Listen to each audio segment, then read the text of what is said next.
বছরের একটি বাচ্চা ছেলে, যে রেসিডেন্সিয়াল মডেল স্কুল অ্যান্ড কলেজের একাদশ শ্রেণীর ছাত্র ছিল। তার মিষ্টি হাসির ছবি গোটা জাতি মিডিয়ার কল্যাণে দেখেছে। তাকে গুলি করে হত্যা করে পুলিশ, এবং গুলি সরাসরি তার বুকে লেগেছিল। বুকে গুলি লাগার পরে সে পড়ে যায়। তার সহপাঠীরা এবং সহকর্মীর বন্ধু যারা ছিল তারা তাকে তাৎক্ষণিকভাবে সিটি হসপিটাল, সম্ভবত সেই হসপিটালে নিয়ে যায়। ডাক্তার তাকে মৃত ঘোষণা করে। তার রিপোর্টে লেখা ছিল he was brought dead to the hospital.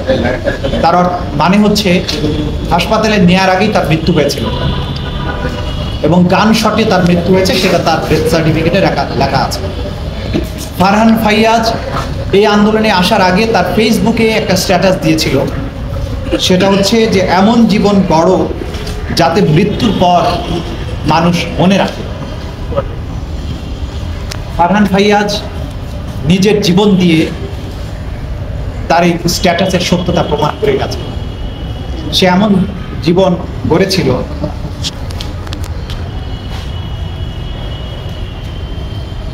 যে জীবনের কথা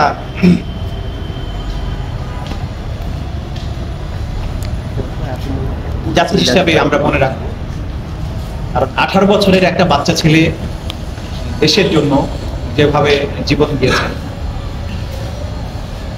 বাংলাদেশের প্রত্যেকটা মানুষ, প্রত্যেকটা তরুণ ফারহান ফাইয়াজের মতো স্বপ্ন দেখবে যে তারা যেন তাদের জীবনটা দেশের জন্য এইভাবে বিলিয়ে দিতে পারে। তাদের মতো অসংখ্য তরুণের জীবনের বিনিময়ে আমরা দ্বিতীয় স্বাধীনতাটা পেয়েছি। তার মা সেদিন বলেছিলেন টেলিভিশনের সামনে, মিডিয়ার সামনে, যে this is my son, he is dead now, we want justice. সেটা সম্ভবত তার আন্টি ছিল বা তার পরিবারের বক্তব্য। এটা সরকারের নির্দেশে মন্ত্রী পরিষদের সিদ্ধান্ত ক্রমে বাংলাদেশের পুলিশ বাহিনী, তাদের সহযোগী বাহিনী হিসেবে ছাত্রলীগ, যুবলীগের সন্ত্রাসীরা, তারা এই ঘটনাগুলো ঘটিয়েছে। পরিবারের কাছ থেকে আমরা সেই তথ্যগুলো পেয়েছি। তারা একটা লিখিতও নিয়ে এসেছেন, সেটা আমাদের কাছে আছে। অভিযোগ, কমন আসামি, কমন অভিযোগ যে কাদের নির্দেশে এটা হয়েছে। সুতরাং সেই আলোকেই মামলাটা তৈরি হবে। মামলার অভিযোগ তারা ইতিমধ্যে লিখেও ফেলেছেন, এটা আমাদের মতো করে আমরা নেব। এবং আমার বক্তব্যের পরে আপনারা চাইলে এখানে তার এই পরিবারের সদস্যবৃন্দ, বিশেষ করে শহীদের মা, বোন এবং বাবা এখানে উপস্থিত আছে, তাদের সাথে আপনারা কথা বলতে পারবেন।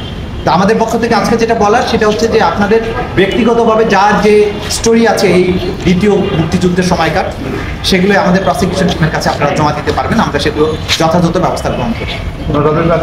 আমার একমাত্র ছেলে মোহাম্মদ ফারহানুল ইসলাম ভুইয়া, ফারহান ফাইয়াজ, সে ধানমন্ডি 27 নম্বরে বিগত স্বৈরাচার বিরোধী আন্দোলনে, বৈষম্য বিরোধী ছাত্র আন্দোলনে আওয়ামী সন্ত্রাসী বাহিনী এবং পুলিশ বাহিনীর গুলিতে নির্মমভাবে শহীদ হয়।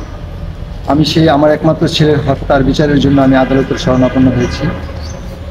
আমি আমার একমাত্র ছেলেকে হারিয়ে আমার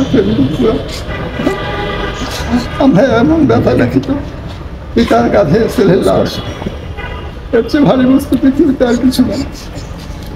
আমি মহামান্য আদালতের কাছে শরণাপন্ন হয়েছি, যারাই হত্যাযোগ্য এই গণহত্যা চালিয়েছে তাদের বিচারের আওতায় এনে উপযুক্ত শাস্তি, খুব দ্রুত বিচারের জন্য আমরা আহ্বান জানাচ্ছি আপনাদের মাধ্যমে। ভাইয়া চলে যাওয়ার পর থেকে আমি আমার নর্মাল লাইফে ব্যাক করতে পারিনি।